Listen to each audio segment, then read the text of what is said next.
Perfecto. Bien, muy buenas tardes a todos. Gracias por aceptar esta invitación a este servicio en la comunidad. Muchas gracias.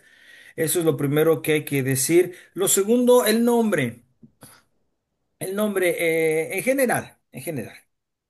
La Eucaristía como sacramento central de la fe de los cristianos y todos los demás sacramentos, pero la Eucaristía fundamentalmente porque es el punto central de la vida cristiana.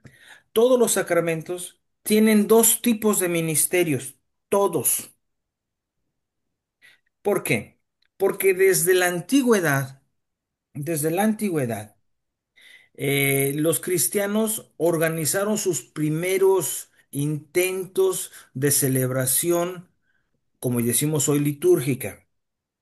Y con el tiempo aparecieron cientos de ministerios, ministerio del que toca la música, ministerio del que corre al perro, ministerio del que abre la puerta y todo eso, ¿eh? Eso en la Edad Media todo era ministerio. Pero su origen fundamentalmente se remota a dos ministerios, quienes leen y predican la palabra, el ministerio de la palabra, y quienes ofrecen los dones, el ministerio de la Eucaristía, que vale para todos los sacramentos, porque todos los sacramentos están vinculados a la Eucaristía, ¿eh? Fue hasta nuestros siglos pasados que empezamos a desvincularlos. Ustedes han visto que yo soy muy terco en eso, ¿verdad? No hay bautismo aparte de la Eucaristía, se tiene que hacer dentro de la Eucaristía. Como la ordenación sacerdotal, la unción del enfermo, como el sacramento del matrimonio, todos los sacramentos tienen que estar vinculados al sacramento fundamental que es la Eucaristía. Lamentablemente, esto cambió desastrosamente, no en todas partes, ¿verdad? No en todas partes. Yo conozco países, del mismo que del que yo provengo, que no hay una misa, no hay un entierro del difunto sin misa. Aquí es lo más normal, que no haya misa, ¿verdad? Como es muy normal hacer un matrimonio sin misa, como es muy normal hacer un matrimonio también dentro de un contexto que ni siquiera eucarístico sea, o sea, sin comunión. Pero ese no es nuestro asunto hoy. Lo que quiero decir es que de inicio los cristianos reconocieron que había dos cosas siempre vinculadas a la existencia de la comunidad. Uno era aquellos que leen la palabra, la explican, la predican, y aquellos que organizan los dones de la comunidad, la Eucaristía. Eso se ve fundamentalmente en la celebración eucarística, que nosotros vemos que las dos partes fundamentales de la Eucaristía se dividen y se presiden por una procesión. Y es fundamentalmente, a veces, cuando lo permite, que la procesión lleva el incienso. La procesión de entrada que da lugar a la primera parte de la celebración, que es la celebración de la palabra, la liturgia de la palabra, y la segunda procesión, que es la de los dones, la de las ofrendas, que da entrada a la segunda parte, que es la liturgia de la Eucaristía. Nosotros vemos muy marcado eso claramente en la Eucaristía hasta nuestros tiempos. La memoria de los discípulos fue esa desde los orígenes y desde el origen más o menos lo hemos ido conservando así. Más o menos lo hemos conservando así. Sabemos que hoy nosotros tenemos libros en donde dice claramente liturgia de la palabra, liturgia de la Eucaristía. Cuidado con la palabra ritual, ¿eh? Nosotros no hacemos ritos, hacemos liturgia. Por eso, quienes se dedican al ministerio de las ofrendas, son ministros de la Eucaristía. Quienes se dedican a la palabra son ministros de la palabra. Hay que tomársela en serio, ¿verdad? No son lectores. Lectores allá, los que van a leer en el parlamento, esos son lectores. Los que van a leer en la escuela una poesía, esos son lectores. El ministerio de la palabra es fundamentalmente y tan importante como el ministerio de la Eucaristía.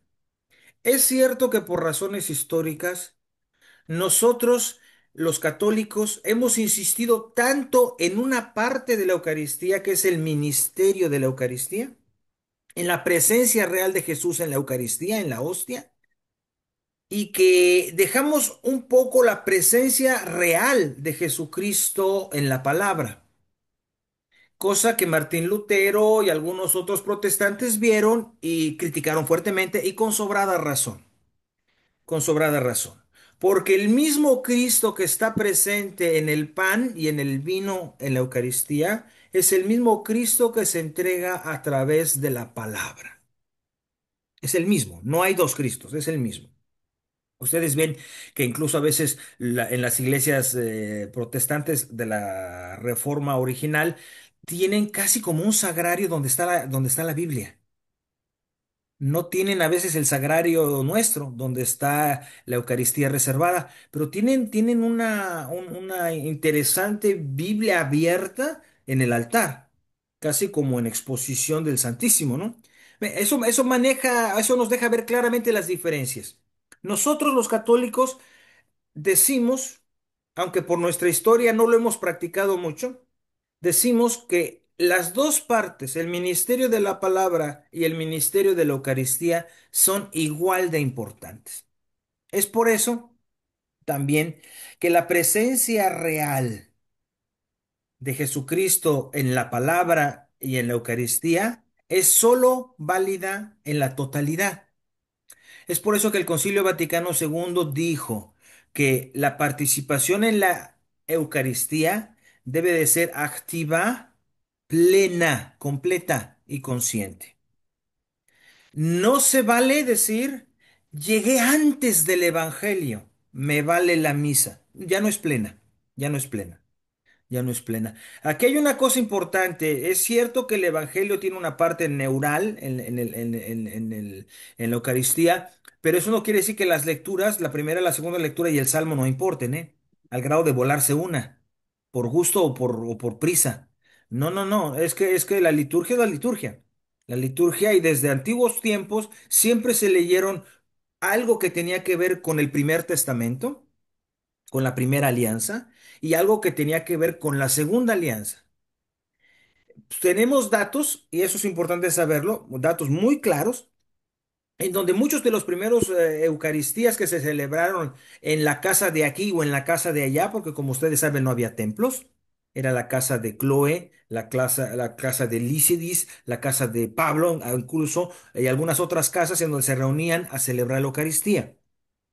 Y como no tenían libros, al menos del Nuevo Testamento, leían del Antiguo Testamento, los que sabían y tenían. Y luego venía la lectura del Nuevo Testamento, pero aún no había misales, aún no había libros. Lo que ocupaba su lugar era los recuerdos que tenían de lo que Jesús había dicho. Entonces hablaban de lo que Jesús había hecho, lo que Jesús había dicho. Ya con el tiempo esos recuerdos orales se constituyeron los evangelios escritos ya después del año 50. Pero por lo pronto se echaron sus 20 años, circa 20 años, sin libros. Era palabra viva, era palabra viva. Un dato interesante que les quiero comentar es que aquella unidad era tan fuerte que no había dos mesas. La mesa de la palabra, ambón le dicen hoy, y la mesa de la Eucaristía, altar le dicen hoy. Era una sola mesa. Todo pasaba en torno a la mesa, la única mesa. Allí estaban los libros, ahí se leía, ahí se presidía, ahí se platicaba la palabra de Dios, ahí se partía el pan y se distribuía la comunión. Era tan unitario la palabra y la Eucaristía que no había la conciencia de tener dos sedes, dos mesas y menos separadas una de la otra. Esto vino mucho después y no por motivos históricos ni por motivos teológicos, sino por motivos de adaptación de lugares. Esto lo hizo el Concilio primero y después el Vaticano segundo, por adaptación del lugar. Eso fue lo que lo provocó. Es decir, somos muchos. Ya no somos tres pelados que cabemos en la casa de Juan. Somos muchos. ¿Cómo nos acomodamos? Bueno, pues entonces vamos a hacer la cosa más grande. Las iglesias se hicieron más grandes y después de hacerse más grandes se acomodaron de otra forma. Pero fue un motivo de acomodo, ¿eh? No fue un motivo ni teológico, ni fue un motivo tampoco histórico. Históricamente y teológicamente era lo contrario. Bien, hasta ahí. Ahora, yo ya les envié por ahí un breve texto sobre algunas cosas básicas. Miren, lo primero que antes que todo, según lo que ya dije, y que seguramente ya lo entendieron, somos ministros, siervos de la palabra. Nuestra función es que la palabra de Dios pase por nuestra lectura. Ese es el primer objetivo. Cada uno de los lectores se tiene que preocupar. ¿Es que lo que Dios dice lo digo bien? ¿Lo digo como Dios quiere decirlo? Nosotros somos simplemente el instrumento de transmisión de una palabra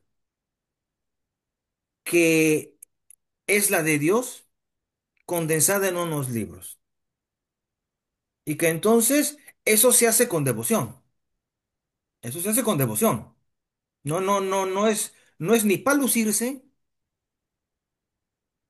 ni por juntar a otros a que participen. Esos son los dos graves errores que ha habido en los últimos años. Para que todos participen. Dile a este que le diga. Sí, sí, pero si no están preparados, si ni siquiera supieron cuál es la lectura, si no la leyeron antes, o sea, no se trata de que todos participen a lo tonto. Sí, que todos participen, pero para eso tienen que estar formados en el ministerio de la palabra. Porque Perdón, entonces, padre, perdón, pero ahora le recuerdo que cuando usted hace bautismos, dice que participe la gente que va al bautismo, sí, y yo los enseño desde antes. pero esos son los que no tienen idea, como usted dice. ¿A qué hora tengo que parar? ¿A qué hora me tengo que ir? Bueno, allí falta un acompañamiento. El criterio que se usa en estos casos es para que ellos no sean espectadores, que ellos participen en la Eucaristía. Pero esos no son todos, Rosa. No regañes a todo el mundo ni creas que todos son malos, Rosa, porque no todos son así. Los- Algunos son muy buenos para formarse, saben lo que hacen y lo hacen muy bien. Otros sí no tienen ni idea. Pero también de los que van cada 8 días y van todos los domingos, tampoco tienen idea. No nomás los que van de vez en cuando. No hay que ser tan duros, no hay que ser tan duros. O sea, no digo todos, son esos los que más problemas dan, a eso voy. a ti te da problema, a mí no. Yo los preparo con anticipación cuando me corresponde a mí. Yo les mando las lecturas con anticipación y lo llevan y lo hacen. El problema está en cuando se deja al vacío. El problema está cuando se deja al vacío. Pero tampoco diríamos, entonces que lea la misma señora que al cabo ya sí sabe. Eso no resuelve un problema, crea dos. Crea el problema de la aglutinación del ministerio en una sola persona y crea el problema de que la comunidad nunca va a aprender a participar. Porque resolver un problema con la misma señora que haga todo, eso nunca ha funcionado. Eso lo que ha hecho es que el día que la señora ya no está, nadie hace nada porque no fuimos capaces de enseñar a la comunidad. El desafío fundamental, y por eso estamos aquí, el desafío fundamental es involucrar a la comunidad, pero no nada más diciéndole, le. No, involucrar a la comunidad tratando de ayudarla a que se entregue al ministerio de la palabra. Por eso, y qué bueno que lo haces, que me lo dices, en este momento se los digo. El grupo de ministros de la palabra no son los lectores, ellos son los que saben, pero vamos a enseñar a otros, vamos a ayudar a otros, porque si no vuelve a salir lo mismo, nada más ustedes siete van a leer y sale la misma gata. No se trata de eso, se trata de que nosotros tenemos que aprender a hacerlo nosotros para compartirlo con otros en nuestra medida de las posibilidades. ¿Sale? Por eso eso es lo que les digo. Lo primero, hay que enterarse claramente. Es un ministerio. Y como es un ministerio y se trata de hacer pasar a través de mi voz la palabra de Dios, eso se hace con devoción. Se hace con devoción.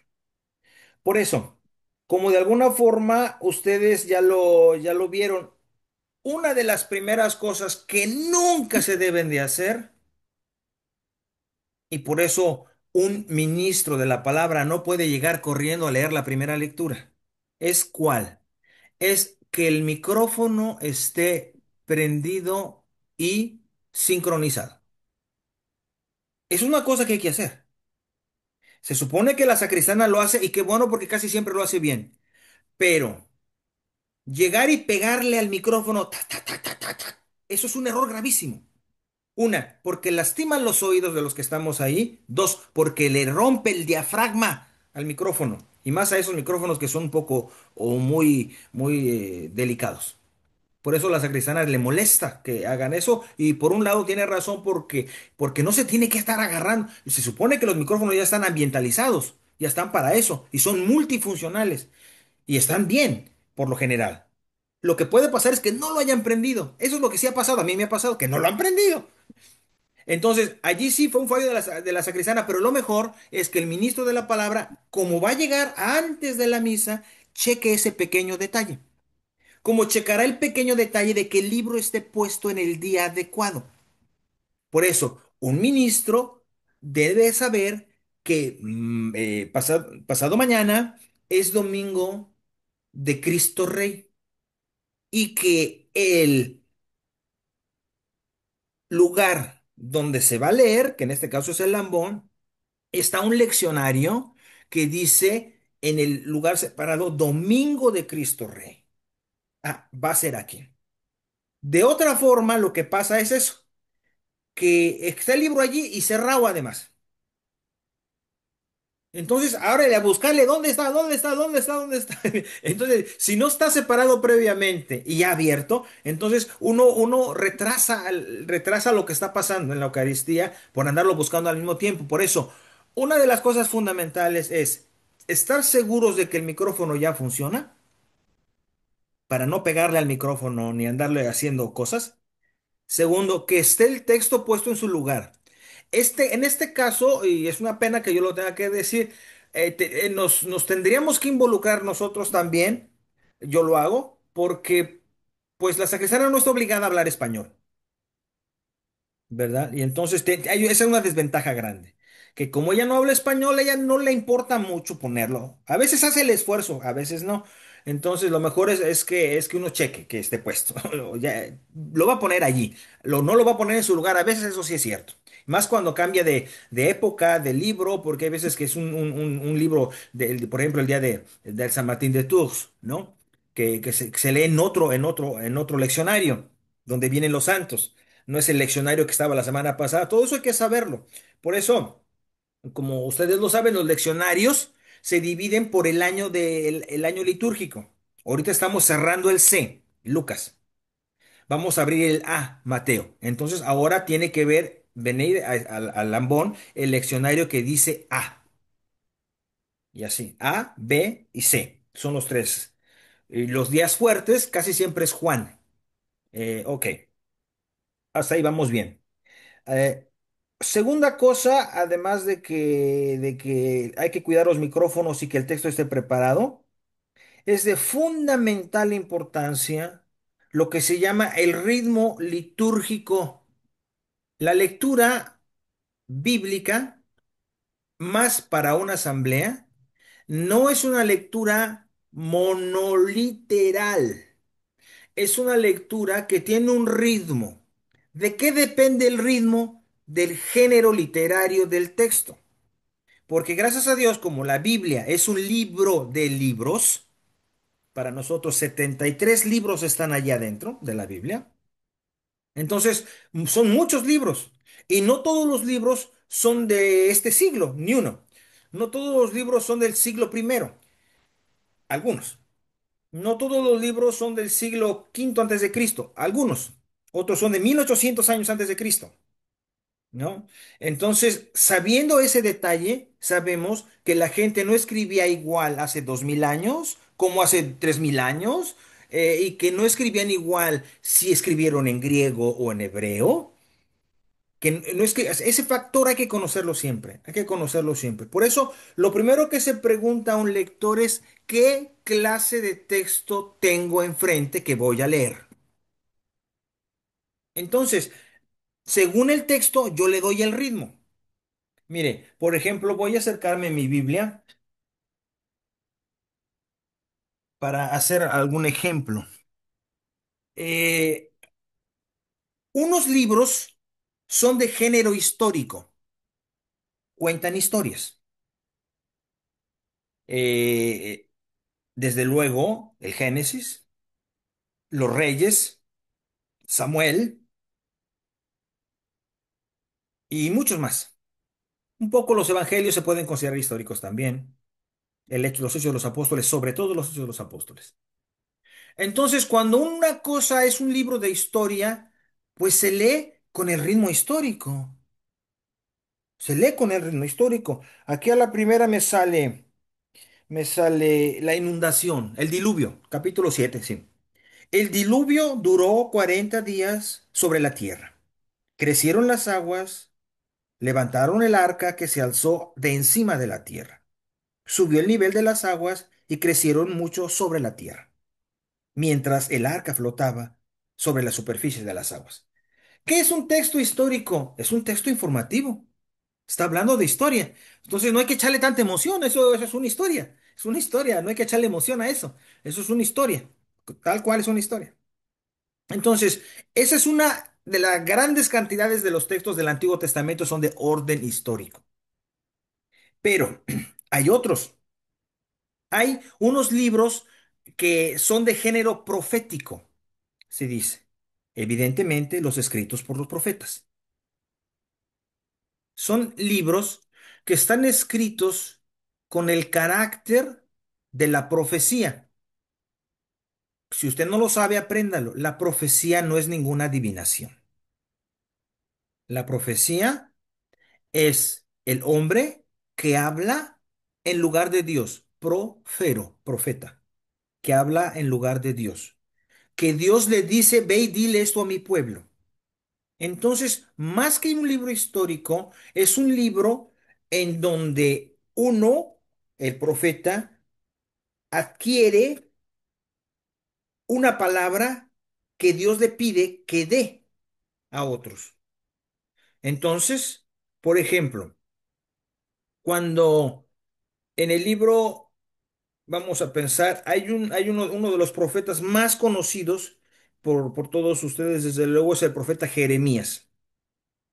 Jeremías que vivió pensamos entre el siglo octavo y noveno, es un profeta en donde Dios le dice, e incluso él lo narra, el Señor me llamó y dijo, ve y diles esto. Entonces, él va y les dice. ¿Por qué es importantísimo saber eso? Porque eso, eso es una manera como nosotros tenemos que entenderlo. Yo soy como Jeremías. Tengo que decir lo que Jeremías les dijo. Por ejemplo, Yahvé me hizo saber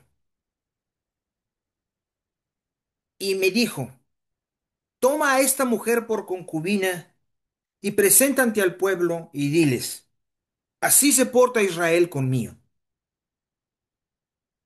Destruyamos el árbol de Dios, borrémoslo de la tierra de los vivos, para que nadie vuelva más a hablar de Yahvé. Y en efecto, así dice Yahvé, tocante a los hijos de Anatot, que buscan mi muerte diciendo, no profeticéis en nombre de Yahvé, sino morirás en nuestras manos. Por eso así dice Yahvé, he decidido tomarles cuentas, sus mancebos morirán. Serán muertos los hijos por sus espadas, morirán de hambre, y no quedará de ellos ni reliquia cuando yo diga la desgracia de Anatot, el año en que venga a castigarlos. ¿Ven? Es un mensaje mandado dar. O sea, ¿qué les va a pasar a estos si no obedecen? Entonces, aquí no es solamente un lenguaje histórico. Aquí hay que penetrarse de la palabra, y eso es lo más importante para poderlo leer. Primero, penetrarse uno. ¿Qué quiso decirle Dios al profeta para que se lo dijera al pueblo? Entonces, yo trato de leerlo como si yo fuera el profeta, en el fondo, como si yo fuera el profeta. Bien, hay otros textos en la Biblia, sobre todo en el Antiguo Testamento, que son textos que nosotros consideramos sapienciales o didácticos. Son consejitos. Ahí está el libro de los Proverbios, el libro de los Salmos, el libro del Eclesiastés, el Eclesiástico, eh, también, como decía, los Proverbios. Y algunos piensan Job puede entrar allí, y puede ser que sí. El Cantar de los Cantares, desde luego, sí. La misma sabiduría. La misma sabiduría, la misma sabiduría. Por eso lleva el nombre, ¿no? Ujú. Hijo, Eclesiástico 2. Hijo, si se te acerca a servir al Señor, prepara tu alma para la prueba. Endereza tu corazón, mantente firme. No te angusties en tiempo de adversidad. Pégate a Él y no te separes, porque Dios sabe a quién escoge. Y a veces, en la humillación, tendrás que ser paciente, porque en el fuego se purifica el oro, y los que agradan a Dios en el horno de la humillación son probados. ¿Ven? O sea, esto es es un recuerdo, es una recomendación y es un consejito. Mira, si le vas a entrar, si le vas a entrar a servir a Dios, pues mejor que vayas sabiendo que no es tan fácil y que te van a humillar y te va a ir mal y Dios te va a probar la paciencia. Dios te va a probar la paciencia. ¿Ven? Entonces, aquí hay otra forma de lectura. En el fondo viene a ser lo mismo. Se penetra uno de este tipo de mensaje para podérselo decir a los demás. Lo más importante es eso, ¿verdad? Que uno trate de que cuando uno lee el ritmo respete un poco lo que es el texto. Entonces, por eso lo primero es que uno sabe, el domingo voy a leer la lectura, me toca esta lectura, es que libro. Todas las Biblias están separadas, didácticos, profetas, sapienciales, todas las Biblias están separadas, por si no supieran ustedes, pero todas las Biblias están separadas. Entonces es fácil en ese sentido saber. Y ya de plano, si hasta les da mucho gusto, pues le leen la introducción al libro. Ahí en el libro, en la introducción dice la historia que creó ese libro y más o menos uno se hace la idea. Por ejemplo, otro tipo, que ya son de los más recientes, ¿no? Las cartas, que también en el Antiguo Testamento hay cartas, ¿eh? También hay cartas. Pero nosotros hablamos mucho, sobre todo siendo católicos y cristianos, de las cartas de las cartas de Pablo. Entonces, es una carta. Hay que leerla como es una carta, como una carta. No es historia. Medio No es, riñendo, pero, ¿no? perdón. Medio riñendo, ¿no? Pero Sí, y es más, es otra cosa que hay que saber, eso se los digo porque de todos modos las cartas que leemos son casi siempre esas. Por eso hay una división interesante en la Biblia. Hay cartas paulinas y cartas católicas. Son dos tipos de cartas en el Nuevo Testamento. Las paulinas, que tienen su género propio, porque están escritas por un señor que algunos han juzgado el iniciador del cristianismo, después de Jesús, y vaya que sí es cierto. Y las cartas católicas, en donde va la carta a los hebreos, Pedro y algunas otras cartas que no sabemos si son exactamente de un personaje llamado Judas y algunas otras, pero son otras cartas.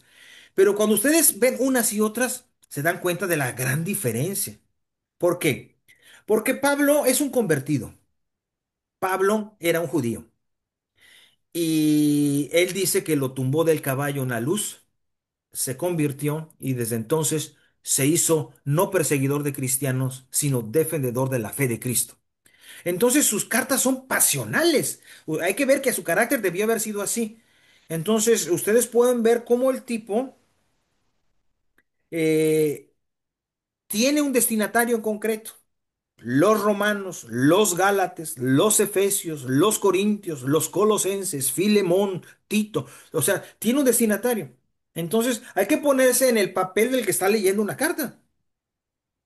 Y como Pablo, insisto, por su manera de escribir, pues él mismo dice, soy visceral.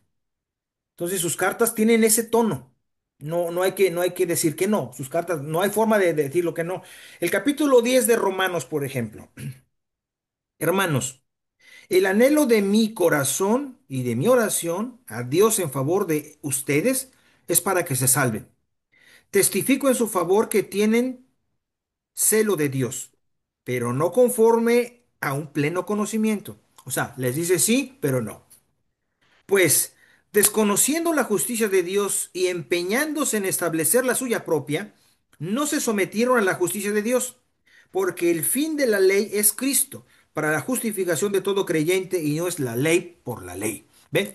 O sea, está regañando a la comunidad de los romanos. Entonces, en ese sentido, hay que leerla como es. Él es así. Entonces, de esta manera, en cambio, por ejemplo, las cartas que son llamadas católicas, por ejemplo, Pedro, por ejemplo, tenemos también la firmísima palabra de los profetas a la cual haces bien en prestar atención, como la lámpara que luce en lugar del escritorio, hasta que después del día se levante en sus corazones el lucero de la mañana. Pero ante todo, tengan presente que ninguna profecía de la Escritura puede interpretarse por cuenta propia, porque nunca ninguna profecía alguna ha venido por voluntad humana, sino que hombres movidos por el Espíritu Santo han hablado de parte de Dios. ¿Ven? Es todo otro tono. Es todo otro tono, es un tono de recomendación, de construcción de una comunidad, de decirles esto es bueno, pero tengan cuidado con esto. Es más político, pues. No es tan duro. Entonces, también es eso. Esos son los géneros fundamentales. Los géneros fundamentales. Hay unas partecitas de la Biblia que son novela. Esdras, Ruth, que son libritos chiquitos que algunos han considerado la novela corta en Israel, ¿no? Que son historias de un matrimonio. Ruth, ¿no? Que se casó con Oz. Y estas cosas que narran una historia. Job, que le fue re mal al pobre, ¿no? Que se empezó a enfermar, que además de que le salió la lepra, se le murieron sus animales, sus hijos se le murieron, que se quedó solo. Y luego el diablo le dice, ¿te vas a quedar así? ¿No vas a reclamarle a Dios? Y lo dice, no, no le voy a reclamar, porque desnudo salí del vientre de mi madre, desnudo volveré a él. El Señor me lo dio, el Señor me lo quitó. Bendito sea Dios. Vean, es todo otro, es otro discurso, es todo otro discurso. Entonces, lo más importante entonces es que para que la palabra pase por nosotros, además de que los instrumentos físicos, el micrófono y el libro estén en donde y como deben de estar, tiene que ser también fundamental que yo me empatice con el texto. Por eso es muy importante verlo antes. Eso es muy importante. Ahora que si ya es usted muy bueno y ya lo ha visto muchas veces, es otro asunto, ¿eh? Ya algunos que hemos estudiado miles de años en esto y que lo conocemos en la lengua original y todo, pues ya le sabemos más o menos, pero si no, es mejor verlo antes. Es mejor siempre verlo antes. Por eso, aquí hay unas cosas que para mí, esto es lo fundamental. Ahora yo voy a dar solamente unos tips breves que a lo largo de la historia me ha ayudado y lo he aprendido porque me lo han dicho otros y porque otros me han dicho, lo hace mal, padre, hágalo mejor así. Por eso lo he aprendido. Una, ni tan rápido ni tan lento. Ni tan rápido ni tan lento. Eso lo dice el texto. Por eso el texto tiene puntos y comas, que en el original no los tenía, ¿eh? Pero nosotros se los pusimos precisamente para respetar los ritmos. Puntos y comas. Ni tan rápido ni tan lento. Segundo, siempre los textos tienen una palabra clave. Es la que siempre hay que decirla así como para que no se les olvide. Siempre. Todos los textos. Es como decirlo, lo lee uno, ¿de qué se trata? Pues de un hijo que se portó mal, ok, esa es la palabra clave. De un papá que se portó bien, esa es la palabra clave. Eso es lo que hay que enfatizar siempre. Por ejemplo, en un texto muy conocidísimo, ¿verdad? El texto de la última cena. No, pues hay un montón de cosas, sí, que este negó, que este dice que sí, que seré yo maestro, seré yo maestro, seré yo maestro. No, no, seré yo. Todo eso es muy importante. Pero lo importante es, tomen y coman. Esto es mi cuerpo que se entrega por ustedes. Tomen y beban. esta es mi sangre de la nueva alianza que se sella con mi sangre. Eso es lo central. Lo demás también se lee y bien, pero claro que el núcleo, lo que no puede faltar es esa parte, porque se llama relato de la institución de la Eucaristía. Entonces, hay que buscar esa palabra clave para poder comprender lo que se proclama. Tercero, que es muy importante también. Miren, hay que hacer pausas. Hay que hacer pausas. No sé si ustedes están acostumbrados, pero es bueno ver a la gente, ¿eh? Es bueno ver a la gente. Y así hasta se le quita lo que muchos tienen terror escenario, ¿no? Le dicen algunos que tienen miedo de ver, miedo a hablar en público, dicen. No, mira, es que si tú estás tranquilo, tú lees, tú puedes estar viendo a las personas y puedes volver a agachar la cabeza y seguir leyendo, respirar. Nadie lleva prisa, nadie lleva prisa. Respirar con calma, vamos con calma, vamos al ritmo y ya. Porque esa respiración le da ritmo a la lectura. Esa respira, no se puede. ¡Ah, la, la, la! Espérate. Y ya nomás supimos que se acabó porque dijo esta es palabra de Dios. No, no, no, no es pa tanto. O sea, sí, hay que darle un ritmo, pero no es por eso que no se puedan hacer ciertas pausas, ¿verdad? Además, hay una cosa que se llama silencio litúrgico que es muy importante. Y sobre todo, entre la pausa de la primera lectura, el salmo, la segunda y el evangelio. No se pasa de una a otra. Es por eso que yo hago movimientos para que haya esa pausa. A mí el ambón me sirvió que esté lejos en ese sentido, porque eso te causa una pausa obligatoria. En cambio, si estuviera todo junto, uno tras otro, hombre, todavía no acaban uno de decir estas palabras de Dios cuando dijo, el Señor está con ustedes. No, no, no, así no funciona. Entonces, esas pausas son importantes, naturales. Importantísimo. Siguiente cuatro. La reverencia. La reverencia se le hace al altar, no al ambón. La reverencia se le hace al altar. Por eso lo más coherente es que cuando yo estoy en mi lugar y voy a ir a leer al ambón, yo salga por el centro, haga la reverencia, no hasta adelante, no es necesario que esté hasta adelante, donde yo esté. Yo salgo al centro de la iglesia, allí hago la reverencia al altar y camino al ambón. Y Y camino si al uno está ambón. atrás, ¿Mande? y si uno ya está atrás, Pues ahí ya se la dispensa uno porque no pasa, no pasa. pero digamos, por ejemplo, cuando entro como, si hago, por ejemplo, monitor, entro normalmente por atrás y claro, cuando estoy delante del lambón, también estoy delante del, Sí, pero no se le hace al amón, se le hace al altar. claro, pero sí estoy detrás del lambón igual, Sí, digamos. sí, sí. No, pero, ¿cómo te diré? Ah, ya sé lo que quieres decir. Miren, es que el gesto no es doblar la rodilla. Eso no es una reverencia, es una genuflexión. No solo el, Solo es la cabeza. Y entonces, sí, al estar tú en el lambón aquí y tú lo haces así, es al altar, aunque estés atrás del lambón. ¿Sí? Entonces, sí, la reverencia es siempre al altar. No es al Pero se padre. puede hacer antes de estar atrás del lambón, se puede hacer antes. O sea, porque voy También. de Pero un eso, pero lado. lo que está diciendo Yanni es que ella está detrás del lambón, prácticamente. Entonces ya está atrás. Ahora, que también se podía dar tres pasos para adelante y hacerlo. También se puede. También, o sea, también se puede.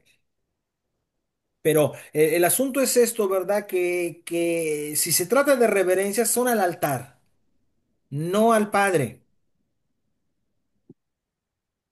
Ok. Padre, perdone que le interrumpa. Yo, por ejemplo, confieso, yo siempre me voy por atrás, llego al costado del ambón y ahí hago la reverencia al altar, es verdad. Pero ya yo soy muy nerviosa cuando leo, o sea, Ujú. no estoy muy acostumbrada a Se las te va a ir personas. quitando, no pasa nada.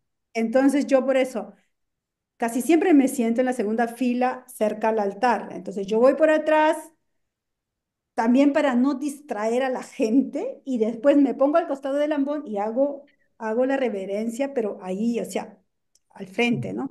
Miren, lo respondo de la manera general. Ujú. Yo espero que ustedes, este grupo maravilloso, y los que vayamos a traer al ministerio, los que hagamos participar, logremos algún día que el primera lectura, el de la segunda lectura, se junten en medio de la iglesia, hagan la reverencia a ambos al altar y los dos se vayan caminando al ambón. Uno lee la suya, lo espera el otro, lee la suya, los dos se regresan. Eso Sí, sería lo mejor. ¿Me sí. entiende? Que ambos van. Como el Porque salmo no es una lectura, esto no le obligaría al salmista, ya, ¿verdad? Pero los de las de las lecturas sí sería, lo mejor sería que las personas que van a leer la lectura, ambas pasen al medio de la iglesia o donde estén, hagan la reverencia al altar y se vayan caminando solemnemente al ambón. Ok, padre. La primera que lee, lee la primera, se espera allí, no se va corriendo a su lugar. Pasa el salmo, viene la segunda lectura, lee la segunda lectura y los dos se regresan por el centro y cada quien se va a su lugar. Y de pie, ¿no? Y de pie siempre. Eso es lo mejor. Eso es Ya lo lo mejor. podemos practicar entonces. Sí, Sí, podemos irlo ensayando con calma. sí, Primero ustedes y luego a los que vamos atrayendo a que lo hagan, ¿sí? y sí. padre, alguna vez le hicimos inclusive que estaba el leccionario en el altar. Tomamos del altar y nos fuimos. Sí, eso es cuando hay tiempo fuerte. Como no siempre está el leccionario, pero ya cuando venga el momento de los tiempos fuertes, yo les diré, saben que ahora hay que modificar esto porque ahora va a estar el leccionario. Y el leccionario está en procesión. Y el leccionario está en el ambón. Está en el altar y luego se pasa al El ambón. altar. ¿Verdad? Sí, exactamente. Ok. Ok. Bien, última cosa. Como servidores de la palabra, muy importante, hay que dejar que la palabra pase. Un problema que hubo, que sigue existiendo en la Iglesia Católica después de la reforma litúrgica, que funcionó muy bien la liturgia, el Vaticano II, pero creó otros problemas. Uno de esos problemas son los dos problemas que voy a mencionar. Uno de ellos es, todos hacen todo. O sea, esa manía que el concilio dijo que los laicos pueden ser, entonces todos hacen todo. Y no está mal, pero el problema es que la misma que da la comunión es la misma que leyó y la misma que recoge la colecta. Entonces no todos hacen todos, uno hace todo que es diferente. O sea, es importantísimo esto, que los ministerios sí se conserven en orden, que no todos anden haciendo un revolvedero de todos y al final acaba uno haciendo todo. Entonces, el ministerio es compartido siempre. Y segunda, muy importante, que es lo que le pasa a veces a los sistemas de música después del Concilio Vaticano II. Nosotros somos servidores de la palabra, no nos lucimos. Yo no leo o no voy a leer para lucirme. Qué bien me veo, qué bien lo hago. Es más, hasta me voy a vestir más guapo que los demás. Es que esto ha pasado, créanmelo, ¿eh? Esto ha pasado en la iglesia que se ha vuelto así como, yo quiero leer, padre, yo quiero leer. ¿Por qué? Porque es mi sobrina la que va a hacer la primera comunión. Sí, pero sabe leer, está preparada. No, pero pues yo le hago porque quiere salir en la foto y está luciéndose. Entonces, eso es lo muy importante. Es muy importante no caer en la tentación de lucirse. Ningún ministerio, ni los ordenados, ni los ministerios laicales, ni el ministerio eucarístico, ni el ministerio de la palabra, son para notarme yo. No, son para que pase el mensaje de Cristo a los hombres. El que debe ser notado es Jesucristo, a través de su palabra. Dios a través de su palabra. Esa es la finalidad de nosotros. No, ahora, eso no quiere decir que no me puedo ir guapo y vestido bien. Eso no quiere decir eso. Pero es la forma, es la actitud la que hay que cuidar siempre. La actitud. La actitud.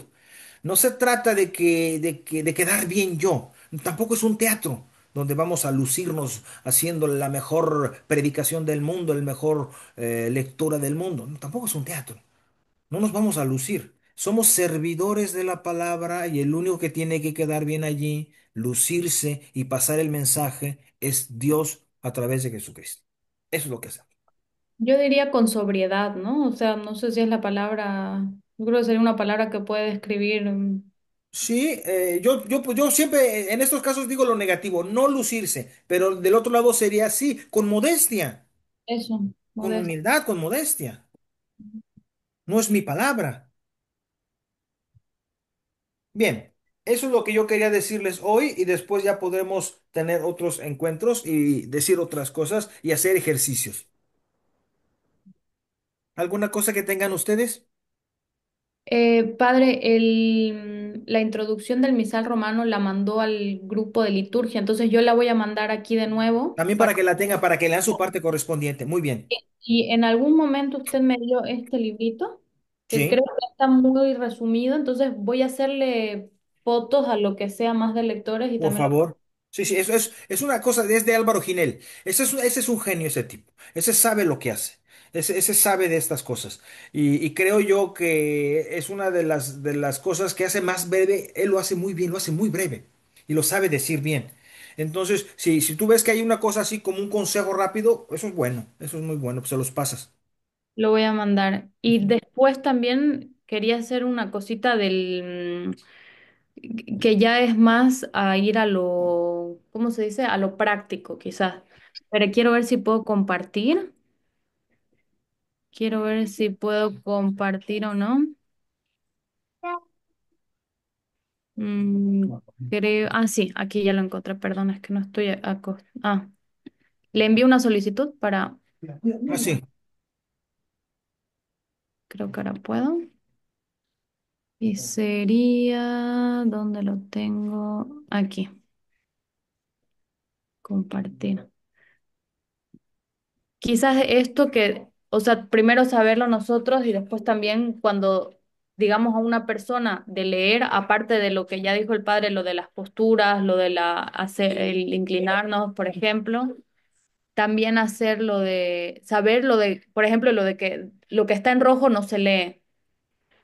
Yo sé que a veces se nos olvida cuando estamos nerviosos y vamos a leer o lo que sea, el también decir, por ejemplo, no decir el primera lectura, sino, o que a veces viene Lectura del libro de Jeremías. directamente, lectura del libro de Jeremías. Y luego ya al final, pues del palabra de Dios, que también muchas veces en el leccionario no está, ¿Eh? y tenemos que saber que, claro, hay que decirlo expresamente. Si lo Eh, rojo no se lee nunca. Eso, y también decirle a las personas que van a leer que lo mismo, o sea, que podamos también instruirles a ellas, ¿no? De que eso no se lee. Sí, sí. Eso, nada más no quería decir. Muy bien. ¿Alguien tiene otra cosa? Por ahora no. Mira, Krista tiene el nombre feminización de Cristo. Sí, lo noté yo también. Interesante. Y además de la selva, Silvana. Muy bien. Ok, entonces estamos bien, vamos viéndolo con calma. Esto es una cosa que funciona bien y hace bien a la comunidad y nos hace bien a nosotros como servidores de la palabra. El domingo nos vemos en la fiesta de Cristo Rey. ¿Sale? Padre, Nos ahora vemos dentro de 2 semanas. Ah, ok, sí, sí. la pregunta es, cuando tiene usted las reuniones con los padres de familia, también ahí reparte las lecturas y ahí ya se puede introducir cómo debe Ah, no, sí. participar. No, y eso yo lo hago de hecho. Pero el punto está en que, por ejemplo, yo nada más los tengo el primer domingo de catequesis de mes, o sea, el segundo. Ok.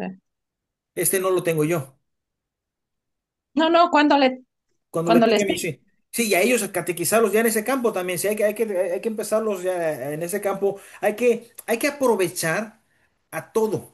Es decir, por ejemplo, si yo voy a estar con los padres de familia y ellos van a leer, pues aunque no dé tanta clase, hombre, mejor vamos a eso que va a ser para ahorita. Si los jóvenes tienen reunión y les toca leer a ellos, pues entonces, ¿por qué no se aprenden a leer? ¿Por qué no practicamos las lecturas? Si le toca al grupo de oración le toca el domingo la lectura al grupo de oración, hombre, también el ratito que se juntan el jueves o el miércoles ahora, ¿por qué no? Vamos a practicar las lecturas. Sirve que se les quite el miedo de hacerlo en público, ¿no? Y así que cada grupo pueda exprimir un poco lo más que pueda su momento de estar en el grupo en relación también al ministerio de la palabra. de acuerdo, Muy bien. Ok. gracias. Que descansen, que el Señor nos bendiga, nos guarde todo mal y nos lleve a la vida eterna. Amén. Que Amén. Amén. descansen.